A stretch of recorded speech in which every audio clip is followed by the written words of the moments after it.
नमस्कार। आज के वीडियो में मैं आप लोगों को बताने वाला हूं Samsung Galaxy F14 5G phone के कैमरे के सारे फीचर्स के बारे में, जिसमें कि मैं कवर करने वाला हूं इसका सेल्फी कैमरा और साथ ही इसका मेन कैमरा। तो चलिए शुरुआत करते हैं फिर सीधे सेल्फी कैमरे से, और उसके बाद हम चलेंगे आउटडोर लोकेशंस पे और वहां जाकर के करेंगे फोटोग्राफी, वीडियोग्राफी और सारे रिजल्ट हाथ के हाथ में आप लोगों को दिखाता चलूंगा।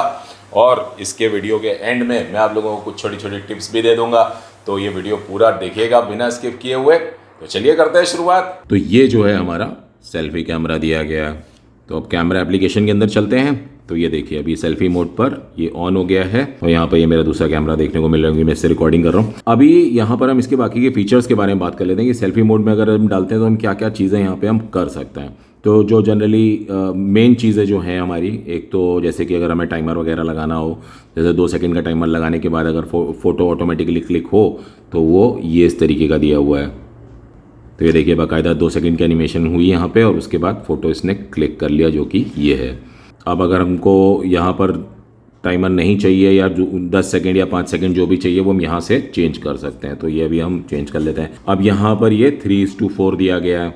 इसके अंदर हम देखें तो यहाँ पे 3:4 का ऑप्शन मिल जाता है, 16:19 या 9:16 और 1:1 या फिर फुल। तो जनरली मैं जो हूँ वो 3:4 पे ही फ़ोटो लेना प्रेफर करता हूँ, वही रिकमेंड भी करता हूँ, क्योंकि उसमें हमको पूरा सेंसर जितना भी है वो मैक्सिमम फ़ोटोग्राफ ले सकता है, वो हमको वहाँ पे मिल जाता है। उसको हम बाद में क्रॉप कर सकते हैं अगर हमें ज़रूरत है तो। फिर यहाँ पर अगर हम देखें तो ये एक फ्लैश लाइट दी गई है। तो फ्लैश लाइट में क्या है भैया, ऑटोमेटिक जहाँ पर इसको लगेगा कि अंधेरा है ये ऑटोमेटिकली फ्लैश ऑन कर देगा।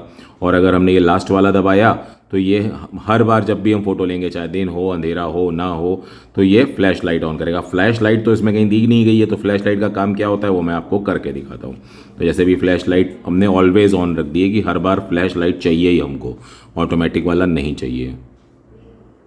तो यहाँ पर पूरी वाइट स्क्रीन हो गई थी ना, उसी को फ्लैश बोलते हैं। तो ये पूरी स्क्रीन की फुल ब्राइटनेस कर देता है और फिर फोटो लेता है, जिससे कि हमारे फेस पर बहुत अच्छी लाइट आए और एक अच्छा फोटोग्राफ हमें देखने को मिल सके। फिर अब यहाँ पर हम चलें तो ऊपर ये दिया गया है जादू की छड़ी। इसके अंदर हमको सारे फिल्टर्स देखने को मिल जाते हैं, जो कि हमें सेल्फी मोड में जब हम यूज़ कर रहे हो तो हम अपने चेहरे के ऊपर क्या इफेक्ट देखना चाहें वो सब यहाँ से हम देख सकते हैं। अभी यहाँ पर जो मेन चीज़ है वो फेस के अंदर जाने के बाद अगर हम देखें तो यहाँ पर ये नीचे ये ऑफ शो कर रहा है, इसको हम कर लेते हैं ऑटो। तो ऑटो पे इसकी इंटेंसिटी जो है वो 3 है। बेसिकली होता क्या है, ये फेस फिल्टर, जैसे कि चेहरे पे कुछ छोटे मोटे दाग धब्बे हो उन्हें साफ करना हो, या फिर जैसे हमारी आईज छोटी हैं उन्हें थोड़ा बड़ा दिखाना हो, और या फिर हमारा जो जॉ लाइन है उसको थोड़ा चेंज करना हो, टोन वगैरह जो है ये ऑटोमेटिकली यहाँ से एडजस्ट कर लेता है अपने हिसाब से। अब हमको मैनुअली करना है कि भाई नहीं, हमको सब कुछ अपने हिसाब से चाहिए, तो हम क्या करेंगे, इसको एक बार और दबा देंगे तो ये ऑन हो जाएगा। तो ऑन मोड में क्या होता है, यहाँ पर हम अपनी आइज़ का जो साइज़ छोटा बड़ा करना है वो कर सकते हैं। वैसे ही जॉ लाइन का भी है कि कम या ज़्यादा कैसे करके आप अपने हिसाब से फोटोग्राफ्स लेकर के देख सकते हो कि कैसा आपको अच्छा लग रहा है। फिर यहाँ पर टोन का भी दिया हुआ है कि माइनस में जाना है या प्लस में। तो ये सब चीज़ें जब अपने फेस पे रख के करोगे तो आपको आपके फेस पर क्या बेस्ट सूट करता है वो वहाँ पर समझ में आ जाएगा। स्मूथनेस क्या है, स्मूथनेस वही जो मैंने बताया, जैसे चेहरे पे छोटे मोटे दाग धब्बे हों तो वो एकदम साफ़ हो जाते हैं, एकदम क्लीन हो जाते हैं। तो इसको आप चाहे तो फुल मैक्सिमम कर लोगे तो थोड़ा ऐसा लगेगा जैसे मेकअप हो गया हमारे चेहरे पे एकदम। जनरली मुझे जो पसंद है वो मैं ऑटो पे ही रख करके फ़ोटोग्राफ्स लेता हूँ सेल्फी में। अब अगर हम सेल्फी मोड में और कुछ देखना चाहें कि क्या है, तो सेटिंग्स में अंदर चलते हैं। तो ये जो सेटिंग्स हैं ये जनरली सभी चीज़ों के लिए यहाँ पर है। सेल्फीज़ के लिए सिर्फ एक चीज़ दी गई है, सेव सेल्फीज़ एज प्रीव्यूड। तो मतलब जैसे कि उसको ये फ्लिप कर देता है। तो उदाहरण के लिए अगर हम इसको सेव सेल्फी एज प्रीव्यूड कर दें तो कैसा दिखाई देगा, मैं आपको करके दिखाता हूँ। तो यहाँ देखिए ये कुछ हिंदी में टेक्स्ट लिखा दिख रहा है। अब ये अगर मैं इसको लूँगा, ये हमारा फ़ोटो यहाँ पे आगे देखिए, तो एज प्रीव्यूड, तो मतलब जैसा प्रीव्यू हो रहा था उल्टा टेक्स्ट लिखा दिखाई दे रहा है। अब फिर वही चीज़ को अगर हम अंदर जाएँ और ये हटा दें एज प्रीव्यूड वाला और उसके बाद फ़ोटो लेंगे तो देखिएगा क्या जादू हो जाएगा। ये देखिए अब यहाँ देखिए उत्तराखंड बराबर देखने को आ रहा है, पहले वो उल्टा दिखाई दे रहा था। तो सेल्फी के लिए यहाँ पर सिर्फ यही है। बाकी की चीज़ों के बारे में भी मैं आप लोग को अभी बता ही देता हूँ। अब जैसे कि यहाँ पर ये वाटर मार्क दिया है, तो वाटर मार्क मतलब अगर यहाँ पर हम वाटर मार्क को ऑन करेंगे तो उसके बाद हम, जैसे कि यहाँ पर दिया हुआ है मॉडल नेम, तो अगर हम यहाँ पे मॉडल नेम को चेंज करना चाहें, सैमसंग गैलेक्सी F14 5G की जगह कुछ और लिखना चाहें तो वो हम लिख सकते हैं। तो जैसे कि आप अपना नाम लिखना चाहो तो वो आप लिख सकते हो। मान लीजिए कि मैं यहाँ पे अभीज़ लिख देता हूँ, तो अब जब भी मैं कोई फ़ोटोग्राफ लूँगा तो वहाँ पर ये अभीज़ लिखा हुआ उस फोटो के ऊपर दिखाई देगा। अब हम इसको चेंज भी कर सकते हैं कि यहाँ पर हमें डेट एंड टाइम वगैरह देना है तो वो हम दे दें, और नाम हटाना है तो वो हट जाएगा जो भी हमने नाम दिया था। ये भी नहीं चाहिए तो आप यहाँ से इस तरीके से भी इसको ऑफ़ कर सकते हो, और जनरली यहाँ से तो हम कर ही सकते हैं। अब यहाँ पर जो भी इसका फ़ॉन्ट है उसको भी आप चेंज कर सकते हो, रोबोटो, सैमसंग, या जो भी इसमें फीचर्स दिए गए हैं। फिर अलाइनमेंट की किस जगह पे ये आए, सेंटर में आए, राइट में आए, लेफ़्ट में आए, तो ये सब चीज़ें यहाँ पे दी हुई हैं, तो यहाँ से हम उसको चेंज कर सकते हैं। तो इसको फ़िलहाल मैं करता हूँ ऑफ़। अब आगे चलते हैं। वाटरमार्क हो गया। हाई एफिशिएंसी पिक्चर्स, तो बेसिकली यहाँ पर क्या है कि पिक्चर की क्वालिटी भी मेंटेन रहती है और स्पेस थोड़ी सी बच जाती है, बट वो एडिटिंग एप्लीकेशंस वगैरह में शेयर करने में थोड़ा सा आपको दिक्कत हो सकती है। तो मैं ये रिकमेंड नहीं करूँगा कि इसको हर कोई यूज़ करे। जनरली वो लोग जिनको कि लगता है कि हाँ मुझे स्पेस सेव करनी है और फ़ोन पे ही अपने फ़ोटोग्राफ्स देखने हैं, तो वो यहाँ पर इसको ऑन करके रख सकते हैं। अब अगर हम आगे चलें तो यहाँ पर वीडियोस के बारे में क्या दिया गया है। हाई एफिशिएंसी वीडियो, सेम जैसे कि हमारा फ़ोटोग्राफ्स के लिए था उसी तरीके से यहाँ पे HEVC कोडेक यूज़ होता है, जो कि हमारे वीडियोस की क्वालिटी को मेंटेन रखता है। बट वहाँ पर भी वही बात आ जाती है कि वो एडिटिंग वगैरह में थोड़ा तकलीफ़ देता है। और उसके बाद अगर हम बात करें वीडियो स्टेबलाइजेशन, तो उसे ऑन या ऑफ़ यहाँ से हम कर सकते हैं। तो वीडियो स्टेबलाइजेशन को हमेशा ऑन ही रखें। अब यहाँ पर है ऑटो HDR, तो यहाँ पर जब भी हम कोई भी फ़ोटो लेंगे तो वो HDR की वजह से, जैसे कि कुछ डार्कर पोर्शंस होते हैं तो वो भी ब्राइट हो जाएंगे, और जो ब्राइटर पोर्शंस होते हैं वो बर्न नहीं होंगे, तो वो भी हमको नॉर्मल देखने को दिखाई देंगे जो ब्राइटर पोर्शंस हैं, और जो डार्कर पोर्शंस हैं वो भी हमें बहुत अच्छे देखने को, नेचुरली जैसे हमारी आइज़ देख पाती हैं, तो लगभग वैसा ही कुछ ये क्रिएट करने की कोशिश करता है ऑटो HDR ऑन रखने पर। तो ये भी मैं रिकमेंड करूँगा कि आप ऑटो HDR ऑन रख लें। ग्रिड लाइंस से फ्रेमिंग करना काफ़ी आसान हो जाता है, तो मैं जनरली ग्रिड लाइंस को ऑन रखता हूँ, तो ये मैं ऑन कर लेता हूँ। फिर यहाँ नीचे और भी बहुत कुछ दिया गया है, जो कि लोकेशन टैग्स, तो जिस भी लोकेशन पे आप हो वहाँ पर अगर आपको चाहिए कि उस जगह का टैग रहे उस फोटोग्राफ के साथ या वीडियो के साथ कि वो किस जगह पे ली गई है, तो इसको आप ऑन करके रख लो, जिससे कि अगर आप बहुत साल बाद अगर कभी अपनी मेमोरीज़ में देखना चाहो फोटोग्राफ्स में ये हमने कब ली थी, कहाँ ली थी, तो वो आप वहाँ से चेक कर पाओगे कि कौन सी लोकेशन पे ये फ़ोटोग्राफ ली गई थी। तो ये भी आप चाहो तो ऑन रख सकते हो। अब इसको ऑन करेंगे तो पूछता है ये एग्जैक्टली प्रिसाइज लोकेशन या आसपास अप्रॉक्सीमेट, तो ये आप अपने हिसाब से रख सकते हो। तो मैं इसको precise while using the app रख देता हूँ। फिर यहाँ shooting methods, floating shutter button, जो कि जनरली लोग काफ़ी प्रेफर करते हैं, तो उसको अगर हम फ्लोटिंग करेंगे तो कैसा होगा मैं आपको दिखाता हूँ। तो ये देखिए ये आगे ना ऐसे घूमता हुआ, तो इसको अगर मान लीजिए हमारा हाथ यहाँ ईजी आता है, तो अगर हम जब पकड़े होंगे और उसमें हमको क्लिक करनी होगी तो ये यहाँ से फ़ोटो क्लिक कर लेगा। और जैसे कि अगर अपना पाम दिखाएं, हाथ दिखाएं, तो हाथ दिखाने से वो फ़ोटो क्लिक कर लेगा। और इसके बाद अगर हम देखें और क्या चीज़ें दी गई हैं, सेटिंग्स टू कीप, तो मतलब अगर हम जिस भी कैमरा मोड पे होंगे बाय डिफ़ॉल्ट अगर हम यहाँ से ऑन रख देंगे तो ये जब भी हम अपना कैमरा ऑन करेंगे तो उसी मोड पर ये चालू होगा। उसी तरीके से फ़िल्टर्स वगैरह भी, जिस भी फ़िल्टर पे आपने लास्ट छोड़ा होगा उस पर ये चालू होगा। और फिर यहाँ पर ये हाई पिक्चर रिजोल्यूशन भी एक दिया गया है, जहाँ पर कि अगर आपको प्योर 50 मेगापिक्सल फ़ोटोग्राफ लेना है हर बार जब भी हम कैमरा ऑन करें, तो वो उस तरीके से यहाँ पर हर बार 50 मेगापिक्सल पे फ़ोटो लेने के लिए रेडी रहेगा। तो आप चाहो तो ये भी ऑन रख सकते हो। और अब अगर हमको कुछ लगे कि भाई सब गड़बड़ हो गया, हमने पता नहीं क्या दबा दिया, कुछ समझ नहीं आ रहा, फैक्ट्री सेटिंग्स पे जाना हो, तो ये रीसेट सेटिंग्स पे दबाएंगे और रीसेट का बटन दबा देंगे यहाँ पे रेड वाला। तो घबराने की बात नहीं है, रीसेट करने से सिर्फ कैमरा एप्लीकेशन रीसेट होगी हमारी। सेल्फी में यहाँ पर 2 मोड दिए गए हैं, एक थोड़ा क्लोज और एक थोड़ा वाइड। तो अगर ग्रुप में 2-3 लोग हैं तो आप ऐसे इस तरीके से इसको वाइड पे कर सकते हो, और अगर आपको खुद की ही सेल्फी लेनी है नज़दीक से क्लोजअप टाइप, तो इसको थोड़ा ये क्लोज पे ले सकते हो। तो अभी मैं आप लोगों को कुछ फोटोग्राफ लेके दिखाता हूँ। तो अभी यहाँ पर हम देख सकते हैं कि पीछे ट्यूबलाइट जल रही है, तो ट्यूबलाइट के अगेंस्ट में किस तरीके का रिजल्ट आएगा और ट्यूबलाइट की तरफ फेसिंग कैसा रिजल्ट आएगा वो देख लेते हैं। तो ये ट्यूबलाइट के अगेंस्ट में, अब ट्यूबलाइट की तरफ फेस करके लेता हूँ। तो ट्यूबलाइट के अगेंस्ट और ट्यूबलाइट के सामने दोनों रिजल्ट हमने देखे। तो मुझको तो इसका जो अगेंस्ट वाला था, यानी कि उसने HDR ने बहुत अच्छे से काम किया वहाँ पे। अब एक और फोटो मैं आप लोगों को लेके दिखाता हूँ, जिसमें कि जो फेस फिल्टर्स के बारे में मैंने बात की थी ना, उसमें अगर हम सब कुछ ऑन कर दें हाई मैक्सिमम तो क्या होगा।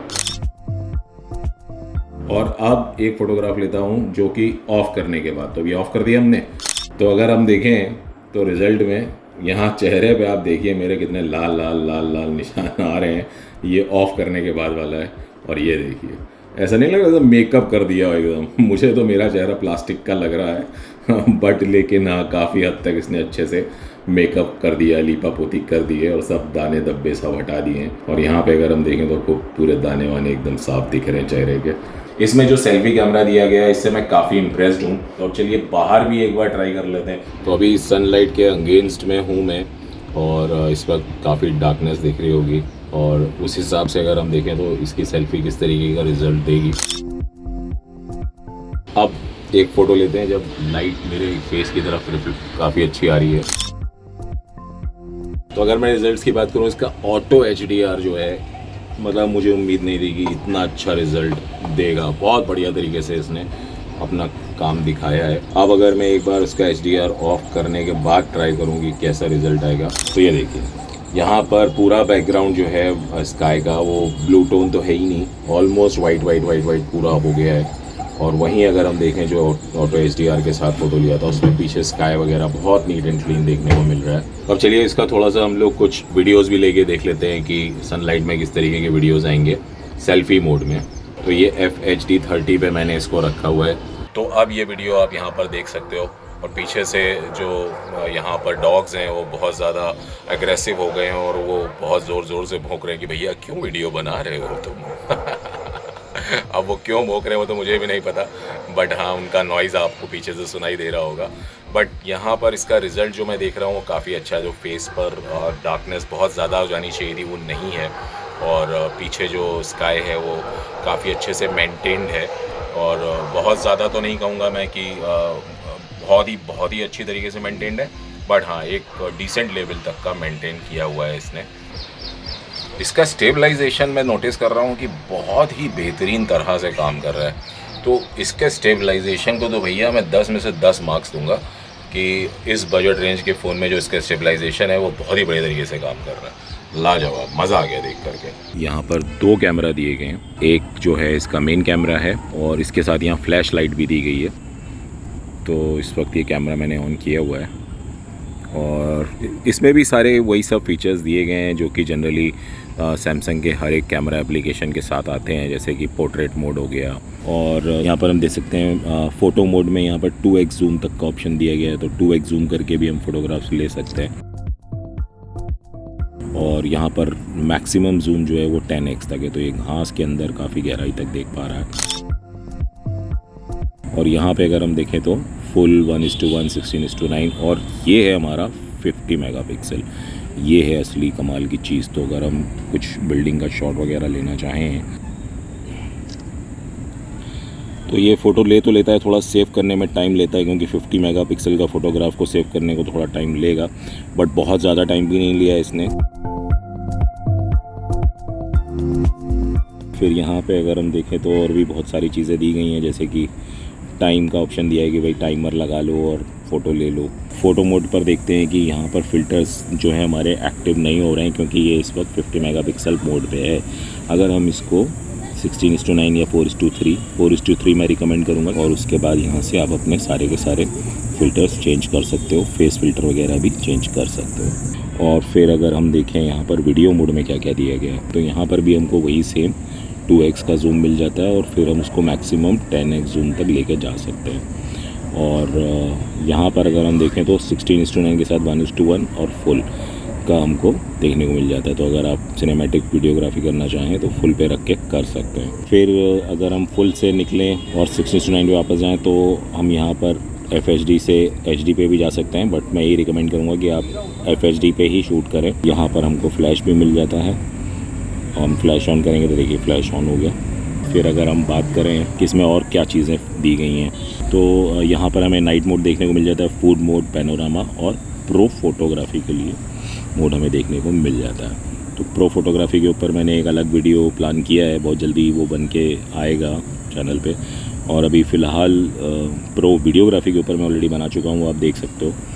फ़िलहाल अब यहाँ पर हम देखें और बाकी की चीज़ें क्या हैं। तो अगर हम नाइट मोड के बारे में बात करें तो अभी नाइट है नहीं, मैं नाइट में भी कुछ एक फ़ोटोग्राफ्स लेके आपको दिखाऊंगा। मैं आपको कुछ एक फुटेज लेके दिखाता हूँ और कुछ फ़ोटोग्राफ्स लेके दिखाता हूँ। तो इस वक्त यहाँ पे टाइम हो रहा है लगभग 7 बज चुके हैं और इस वक्त हम देख सकते हैं कि ग्रेन्स जो हैं, मुझे उम्मीद थी कि बहुत ज़्यादा देखने को मिलेंगे, लेकिन उतने ज़्यादा देखने को नहीं मिल रहे हैं। काफ़ी अच्छे से इसने कंट्रोल किया हुआ है। अगर मैं स्काई की तरफ करता हूँ तो देखिए इसने बहुत ही अच्छे से मैनेज किया अपना जो भी ब्राइटनेस कंट्रास्ट को। अच्छा, ये मैं आप लोग को बता दूँ कि इस वक्त जो ऑडियो आप सुन रहे हो ये F14 का ही ऑडियो है और यही फुटेज जो है इसमें ही मैं अगर आपको दिखाऊं, जैसे मैं नीचे लेके आता हूं तो ये देखिए इसने कितने स्मूथली कंट्रोल किया है, सारे शेड्स को मैनेज किया और कलर्स को बहुत बढ़िया तरीके से। तो वीडियोग्राफी के लिए जिन लोग को ये फ़ोन चाहिए, बट क्योंकि इसमें और कुछ ऑप्शंस है नहीं, ये डिजिटल जूम ही कर सकता है, तो वो भी काफ़ी अच्छा है। देखिए बड़ी तेज़ हवा चल रही है, क्या बढ़िया शॉट आ रहा है देखने को। हो पत्ते ही पत्ते, वाह वाह वाह वाह।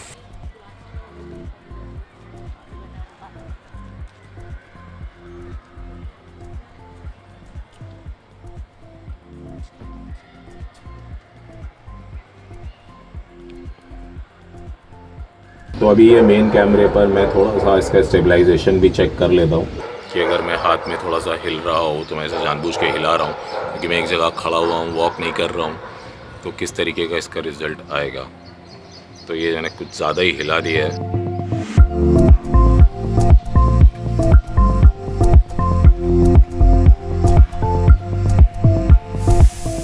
तो अभी एक पैनोरामा भी लेके देख लेते हैं।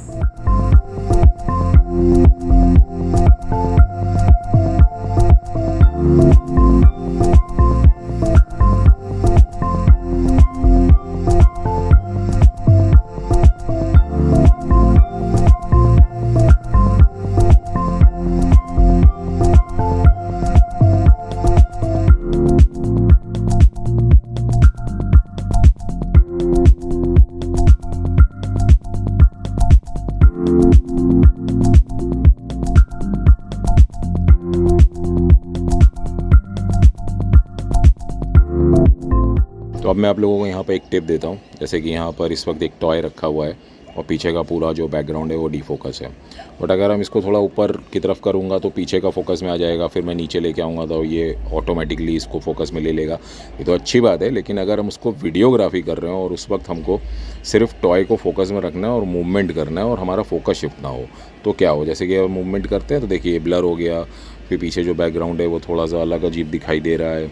तो क्या करें, तो हमें यहाँ पे टच करना है। टच करने के बाद क्या हुआ, देखिए कि बॉक्स बन के आ गया, तो इसने फोकस कर लिया और इसको हमें लॉक करना है, तो इसको हम टच करके लॉक कर देंगे। टच करके होल्ड किया तो लॉक हो गया, येलो कलर का बन के आ गया। अब इसको हम ब्राइटनेस वगैरह भी यहाँ से कम ज़्यादा कर सकते हैं। तो थोड़ा सा नीचे की तरफ अगर हम रखें तो बहुत सिनेमैटिक देखने को मिलता है। देखिए मैंने सूरज थोड़ा नीचे की तरफ कर दिया तो ये काफ़ी सिनेमैटिक देखने को मिल रहा है। तो अगर मैं अब यहाँ से एक शॉट लूँ, ये वीडियो रिकॉर्डिंग मैंने ऑन कर दी है, अब मैं अगर कहीं ऊपर जाऊं ऐसे तो कहीं पर भी देखिए आप पूरा ब्लर नहीं हो रहा है, और जैसे ही मैं नीचे आता हूं तो ये देखिए जो मेरा टॉय है ये पूरा फोकस में है, कोई फोकस शिफ्ट नहीं हो रहा और वही कलर मेंटेन है और वही ब्राइटनेस मेंटेन है। और वहीं के वहीं अगर मैं इसे स्टॉप करके आपको वापस से वही वाला शॉट लेके दिखाऊं बिना लॉक किए हुए तो क्या होगा, ये देखिए मैंने फोकस शिफ्ट किया, पीछे सारा फोकस में आ गया, फिर ये अचानक से उछल करके ये बच्चे के ऊपर इसने फोकस कर लिया, टॉय के ऊपर। और यहाँ पर जो लाइटिंग वगैरह है वो इस टॉय के हिसाब से इसने मेंटेन कर ली है। और जैसे ही मैं पीछे जाऊँगा तो वहाँ पर ब्राइटनेस कॉन्ट्रास्ट को फिर ये मेंटेन करेगा और ये डार्क हो जाएगा, फिर नीचे आऊँगा फिर ब्राइट हो जाएगा। तो ये इस तरीके से शफल करता रहता। तो इसलिए ये मैं कहूँगा कि वीडियोग्राफी करते वक्त आप फोकस और कॉन्ट्रास्ट वगैरह लॉक कर लें तो अच्छे रिजल्ट्स आएंगे।